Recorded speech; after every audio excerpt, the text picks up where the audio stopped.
Hi guys, Syrachime here. I wanted to do something a little bit different from what I normally do, and that is to actually upload an analysis video of a new game coming out, specifically Pokemon Sun and Moon. Now, I have to admit, I recently just saw the trailer on August 1st, and I have to admit, I am unbelievably excited for what's coming out. I don't even think I was this hyped about Mega Evolutions when I actually saw the trailer.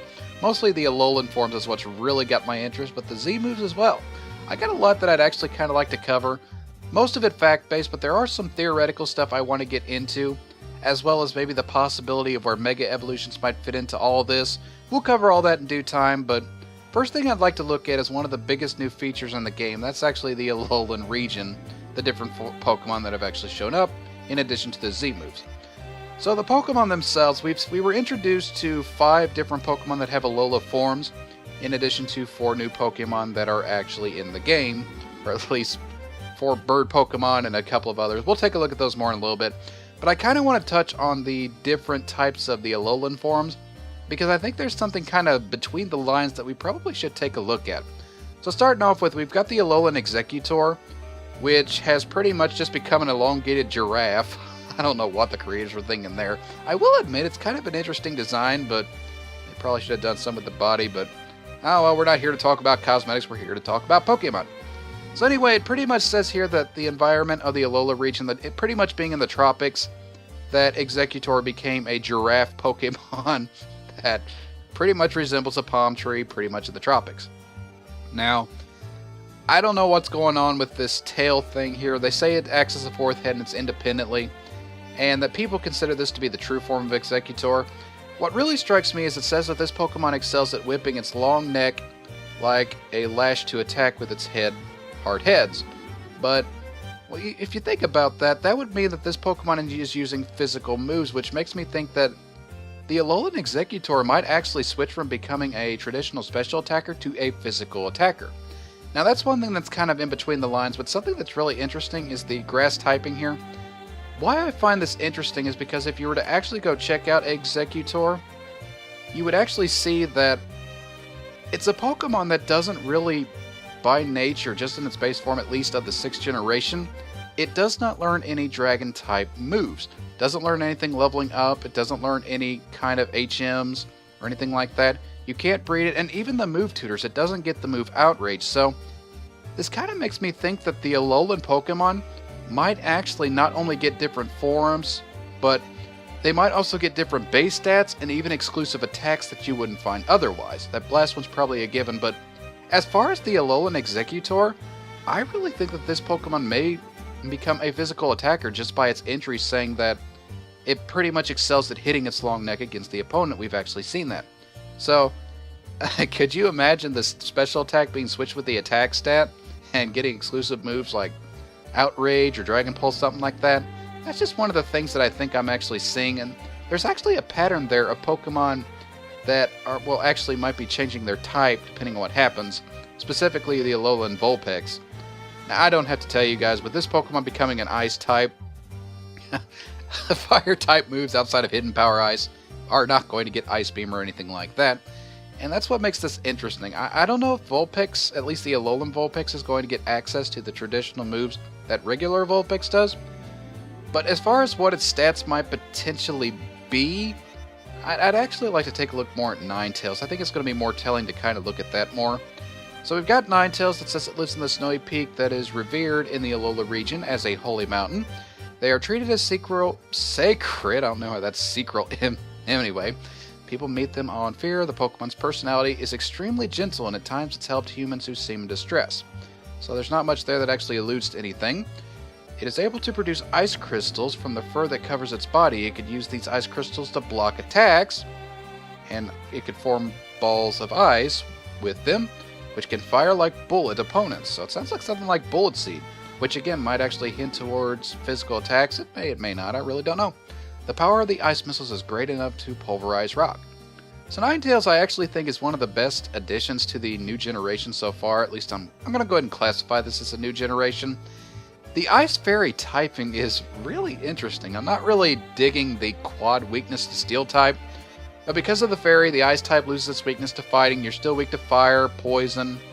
Steel's a problem, but it's not a bad typing, especially when you consider the immunity that you get to Dragon-type moves, resistance to Dark and Bug. There's something interesting here. I think Ninetales, I don't think its base stats will change all that much if you were to actually look at Ninetales itself. I know Ninetales' greatest advantage was that it had... spell that right. Well, anyway, Ninetales' greatest advantage was pretty much its speed and its special defense. And maybe the special defense will swap with the special attack, the speed might stay. I really don't know at this point. Judging based on its entry alone, I don't think we're going to see any kind of physical attacker out of this or special. I think it may be a primarily special attacker. You're going to probably see Moonblast, Ice Beam on that. That's just my personal take. But I do know that we might actually see something really interesting with the Alolan Sandslash. If we actually go take a quick look at it. We have an Ice Steel type right here, which is really interesting typing. Again, not digging the quad weakness to Steel or Fire, but there's a lot of interesting resistances there and a lot of in-between-the-line stuff that I'd actually like to look at. First things first, it says here, it evolved from the pretty much the spiny backs. Its spiny back is covered in eyes. Thanks to the ice coating, these lines are sharp. The Alolan Sandslash hides stuff in the snow, stuff that's not really all that important. Now what is important is the weight of the ice that it carries its body. It makes the Alolan heavier than normal Sandslash and causes them to be slower. So I'm seeing a drop in speed. Yet in the snow and ice, they move, creating a pathway for their claws. So, is there... No, it's got the Snow Cloak ability. I thought maybe they might introduce an ability to double the speed in the snow, like they do in the rain and the sun, but it actually would be a really cool idea if they did that. Maybe a hidden ability. Who knows? Anyway, they spray the snow, kick it up by the Alolan Sandslash movements are so beautiful that many photographers head for the snowy peaks to capture its movement. However, Sandslash live deep in the mountains. They're in great danger of becoming stranded, so it is forbidden to climb the mountains without permission. Okay, so what I'm pretty much seeing with the Sandslash here, the only thing that really gives us any kind of indications what might be happening is it says that the Sandslash is heavier than normal Sandslash, which causes it to be much slower. So this being an Ice Steel type, I am seeing a very heavy Gyro Ball user right here, and this Pokemon is pretty much concerned to have Icicle Crash, at least we saw that in the trailer. So honestly, I'm seeing a Pokemon in the Alolan Sandslash that is primarily a physical attacker. I think its main move is going to be Gyro Ball or Gyro Ball, however you want to pronounce that.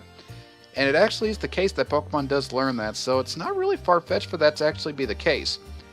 I'm seeing the speed may drop down. We may see 30, 20, who really knows? But I look for its defenses to go up, its attack to actually go way up, so... yeah, I think that's one of the changes we'll see in the Alolan form, in addition to the Pokemon's type. I do notice that so far they're really going pretty heavily with the Ice typing, and I know that in most generations the Ice type has not really been that good, and they might be trying to make up for that.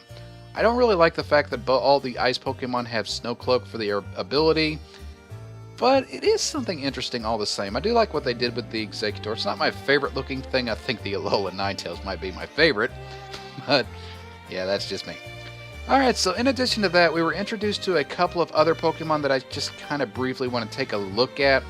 We've got a new Grass-type Pokemon that I don't really see being a huge deal. It's got a new move, Solar Blade, so I'm seeing a really physical attacker here.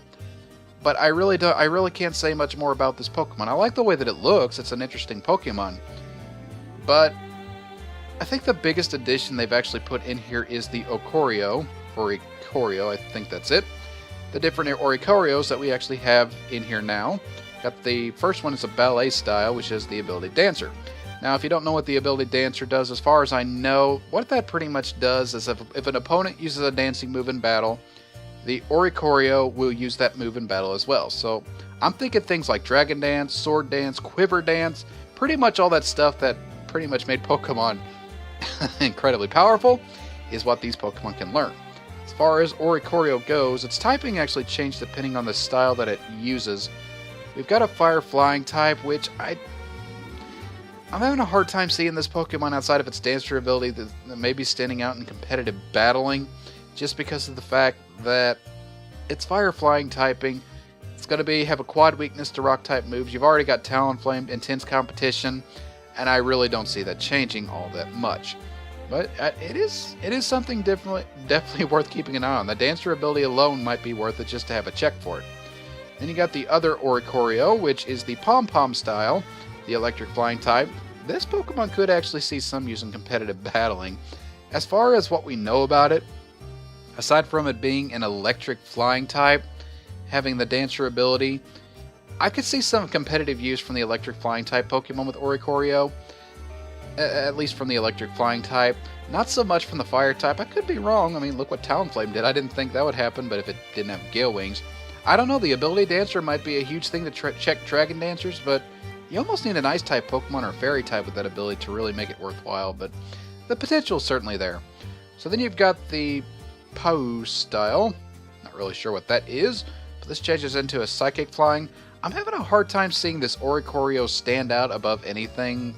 I mean, basically you're seeing a Xatu with the ability of Dancer. I could be wrong.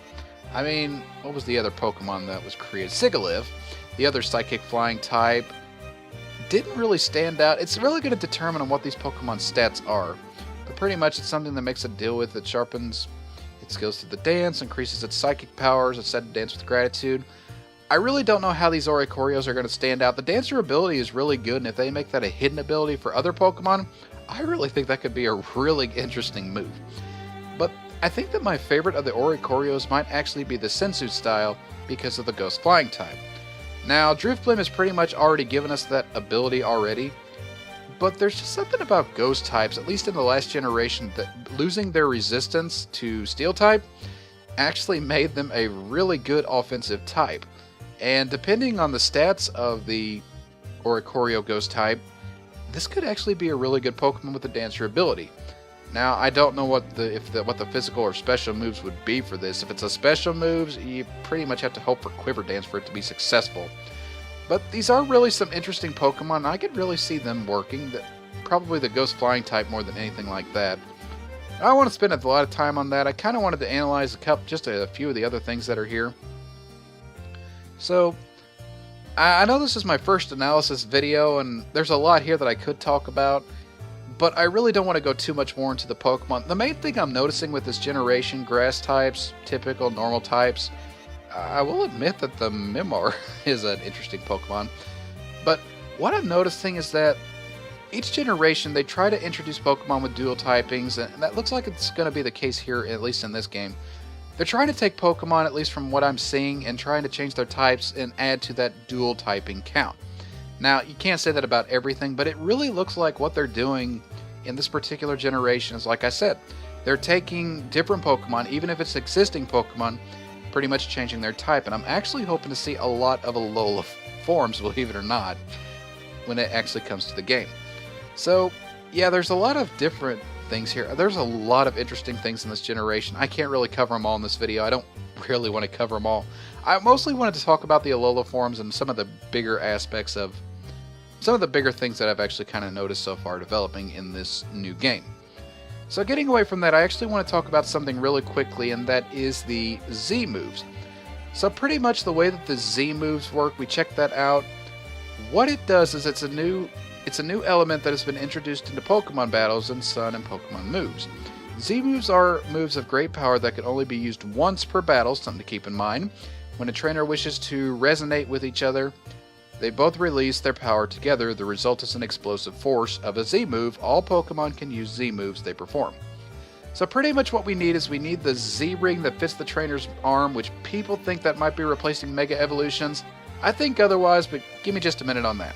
Anyway, you've got these various Z crystals that you have to put on the Pokemon, and the two basically resonate, so I imagine your friendship with your Pokemon may have something to do with this. Anyway, crystal that corresponds with your Pokemon's type can be found throughout the Alola region. So anyway, there are two conditions for performing the Z moves. First, you need to have a move of the same type as the Z crystal, and it must be holding the crystal. And then we've got these various things that pretty much tell you various things about the thing.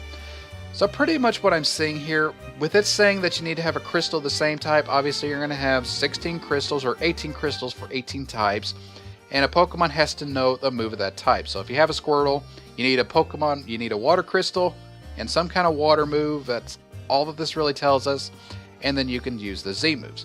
So now what I'm thinking is actually going to happen with the Z moves, and this is just pure speculation right here.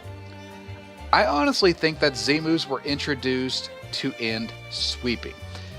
By sweeping, I mean, can you imagine a game? I'm sure everybody's had at least one where they battle some Dragonite, a Salamence, or something like that, where something is Dragon Danced and you just can't catch up to it. I imagine that the Z moves were created primarily to counter that threat, to try and balance the game and end the sweeping. Now, I could be completely wrong here, but I think that's the reason that this was actually introduced. What I'm seeing for Z moves is that it's basically going to act as a one-hit KO, and as far as I know, it could very possibly have plus priority. So it could have the same priority as Extreme Speed, act as a one-hit KO move to take out that one threat in the game that you may need to take care of. So imagine you got that Salamence with 3 Dragon Dances, you can't get it, that's the time to use your Z move. That would make a lot of sense as a strategic element in battle. And if that is the way they go with this, that is one reason of many why I don't think they're removing Mega Evolutions.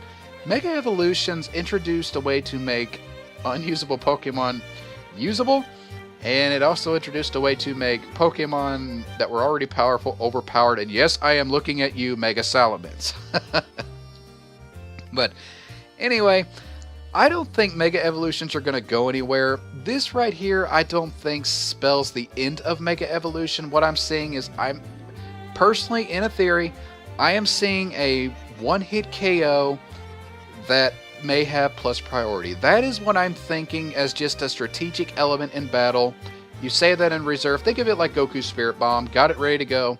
Fire it when you need it in a desperate situation. So I think this could be something they introduced as a turning point to the battle, something to help the trainer overcome the situations where it may seem hopeless. I could be wrong, but that is my theory. Now, something I do want to touch on, and the main reason I don't think they're getting rid of Mega Evolution is because they've put a lot of work and time into actually creating these Pokemon. They have completely changed the Pokemon battling landscape with these Mega Evolutions, and I really don't see them getting rid of the just a tactic of battle just to replace it with this right here. I think as this Pokemon, the Z moves, is just going to be another element of battle that you have to plan around, so they add more diversity to the game. If you stop to think about it, most Pokemon battles are not super diversified, and it's very limited, especially when you get things that use Dragon Dance. If you had a way to KO those things, then your opponent's going to have to think a little bit more, and you have to think a little bit more. It really does add more strategic depth to the game, and I think that's what the people here are actually going for. So, more or less, that's all the stuff that's been introduced thus far in the game. The Z moves are something that's really got me excited. I really want to see the potential of them. But yeah, something else that I'm also seeing with the Z moves is possibly when you actually use that move, I'm thinking that all of the power points, the PP of your whatever the stab move is of your Pokemon, will actually be reduced to 0. So that could be one of the turnoffs to actually using this thing. I don't know, all that's just speculation. That's just some stuff that I think we could actually see in the battles to come. So yeah, pretty much wraps up everything I wanted to do here. If you enjoyed this analysis, give me a thumbs up down there. I'd really appreciate your likes. If you really like this video, you can subscribe for more content. And if any more news comes out that I feel is actually worthwhile of analyzing, I'll actually do that. This is just something kind of new I kind of wanted to try, throw out there and experiment with. Hope you guys enjoyed the analysis, and I guess until next time, I'll catch you guys later.